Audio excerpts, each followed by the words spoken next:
नमस्कार, मैं हूं राधा राणा और आप देख रहे हैं लाइव। बिहार की सियासत एक बार फिर गर्मा गई है और इसकी वजह बने है कांग्रेस नेता राहुल गांधी। बिहार दौरे पहुंचे राहुल गांधी ने नालंदा में आयोजित अत्यंत पिछड़ा वर्ग सम्मेलन में एक बड़ा बयान देते हुए कहा है कि आरक्षण की 50% की सीमा अब टूटेगी। उनका कहना है कि जब देश की आबादी में पिछड़ों की संख्या 90% से अधिक है तो फिर आरक्षण सिर्फ 50% क्यों हो। यह सवाल उठाकर राहुल गांधी ने राजनीतिक हलकों में एक नई बहस को जन्म दे दिया है। राहुल गांधी ने कहा कि जहां जहां कांग्रेस की सरकार है वहां इस आरक्षण की सीमा को खत्म किया जा चुका है और जहां जहां सरकार बनेगी वहां भी ये सीमा हटाई जाएगी। उन्होंने कर्नाटक और तेलंगाना का उदाहरण देते हुए कहा कि इन राज्यों में कांग्रेस सरकार ने पहले ही 50% की दीवार को तोड़ दिया है और अब ये लड़ाई राष्ट्रीय स्तर पर लड़ी जाएगी। राहुल का ये बयान बिहार के अत्यंत पिछड़ा वर्ग को लुभाने की कोशिश के रूप में देखा जा रहा है, जहां ईबीसी और ओबीसी वर्ग की आबादी बहुत अधिक है और उनका वोट बैंक किसी भी चुनाव का नतीजा तय कर सकता है। लेकिन राहुल गांधी के इस बयान के बाद बीजेपी ने भी पलटवार करने में देर नहीं लगाई। बीजेपी प्रवक्ता कुंतल कृष्ण ने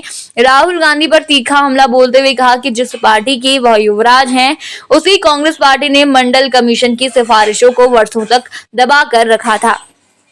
उन्होंने सवाल उठाया कि जब कांग्रेस की सरकार थी तब उन्होंने क्यों नहीं ओबीसी आयोग को संवैधानिक दर्जा दिया। अब जब चुनाव सामने है तो उन्हें आरक्षण की चिंता सताने लगी है। जी बीजेपी ने राहुल गांधी को बयानवीर बताते हुए कहा कि वह सिर्फ चुनावी वादे करते हैं, असल में काम करना नरेंद्र मोदी की सरकार जानती है। उन्होंने कहा कि मोदी सरकार ने न केवल ओबीसी आयोग को संवैधानिक दर्जा दिया बल्कि पिछड़े वर्गों के लिए सम्मानजनक योजनाएं और अधिकार भी सुनिश्चित किए हैं।